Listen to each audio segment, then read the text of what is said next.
Sugatan ng tatlong babae sa Cebu City nang sapakin sila ng isang lalaki. Ang suspect galit daw sa mga magkanda. Nasa frontline balitang yan si Brian Basa.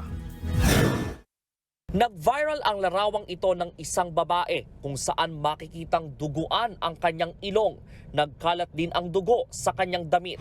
Ayon sa post ng naturang babae, bigla raw siyang sinuntok ng isang lalaki habang naglalakad pa uwi sa kanyang bahay sa Cebu City noong linggo ng gabi. Galing siya noon sa TESDA kung saan siya nakapasa sa bookkeeping course nang makasalubong niya ang suspect sa Osmeña Boulevard. Hindi lang pala siya ang nabiktima ng naturang lalaki. May dalawa pang babaeng sinuntok din sa muka.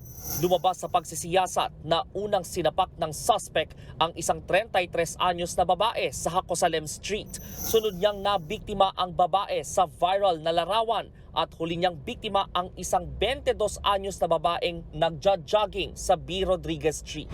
Nagsumbong sa mga pulis ang unang biktima hanggang sa nahuli sa follow-up operation ang lalaking suspect. Ang dahilan daw niya sa pananapak sa mga babaeng biktima.